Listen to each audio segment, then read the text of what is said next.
Hello, I'm Kath and welcome to Talk About Men. Our mission is to defend against bellends. And so on with the story of Dick, the train spotter. If I look over here, it's just because my notes are over here. Dick had told me he was married, but he'd told me his wife had declared herself asexual. And so it was a sexless marriage. This apparently is a classic lie that married men give. He also said he was with her just for the mortgage.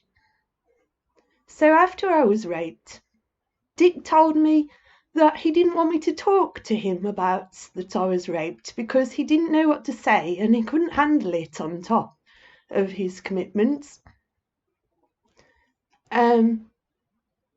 Obviously, fair enough. He didn't mean this in a some men don't like to hear about it because they get upset on your behalf. He meant this because it was a stress to him that I had been raped. My experience was, like Ashley Lilly describes, that it became uncomfortable to hold it in that I had been a victim of sexual crime, and my way of dealing with it was to talk about it. Which of course is what people are encouraged to do eventually anyway for their well-being, at least to like a professional. So then, there's many times where, in this story, I should have blocked Dick or distanced myself from him. So, after he'd said he didn't want to hear about how I was raped and I needed to talk about it, that was my way of dealing with it, then I should have distanced myself from him and turned to other people who were willing to talk to me as a friend as I would to them. And I could have said to him, like, I can't see you at the moment because I need to talk about it, so it would be difficult for me not to. I don't mean that in a manipulative way to get him to make me let me talk about it. I mean in a genuine way, like I can't see you. So the next thing that happened was he said that he might not be able to see me for some weeks and months because of a family issue, and that there are several people that he had sent this round robin to numerous people saying he didn't want to see them for ages. Basically had a tier 1 of friends that he was going to bother with and a tier 2 that he couldn't be asked with for several months. Again, there wasn't really anything I could say to this, fair enough, if this is what a person has to do, then that's what they have to do.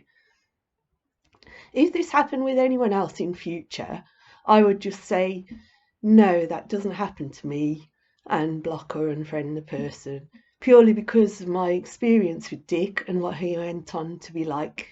I would just see this as a red flag that they could be like him, because not many people do this, relegating their friends, except narcissists who have people who are useful to them, people who are not, and discard or put more energy into people that they might get something out of.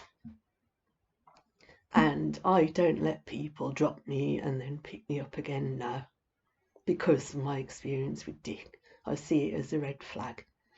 So yeah, there's nothing I could say about that because, if that's what he needed, fair enough. Even though obviously I wasn't happy.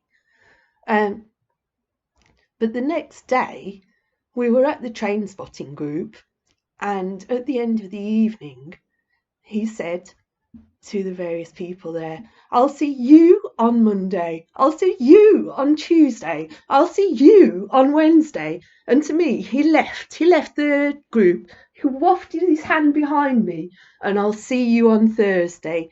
Thursday was the night when we had the train spotting. So what he was saying is he relegated me to be not a friend at all for this time, just an acquaintance that he saw with other people he saw in a group context, in a large group of 30 people or more. So yeah, at this point, because I blamed myself because how I'd had to carry on talking to him about how I was raped.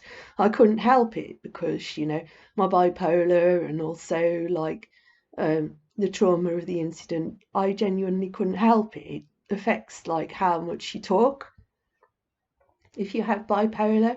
So I blamed myself, and I took an overdose and ended up in hospital for the first time in 15 years.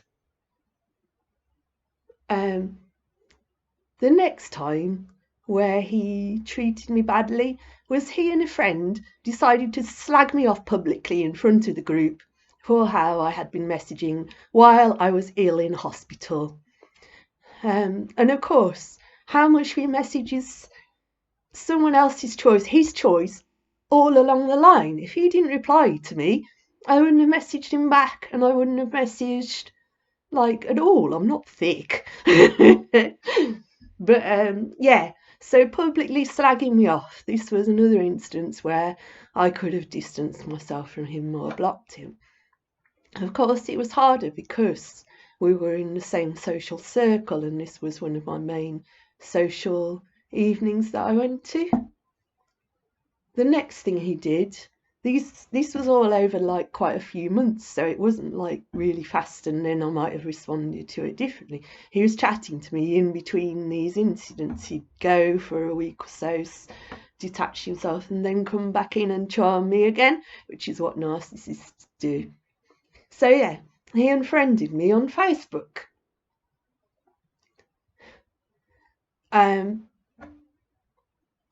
Yeah.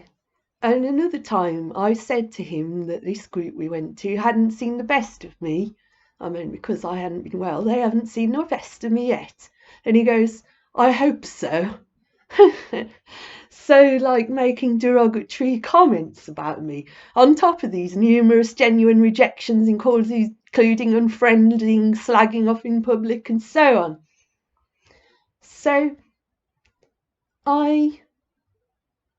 all the way along, I had been trying to get myself into Dick's like top tier of friends that he saw in the evening.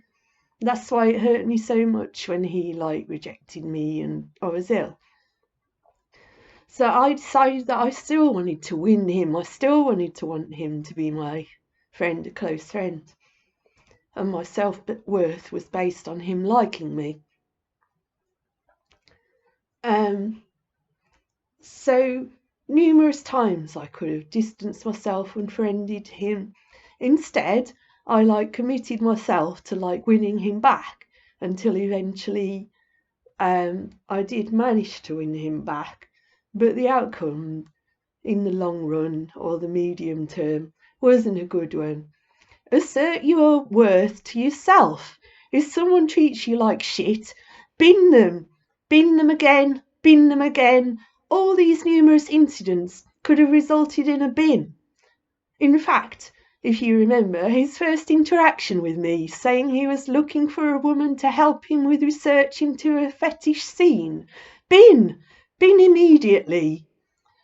Thank you for listening to me talk about men.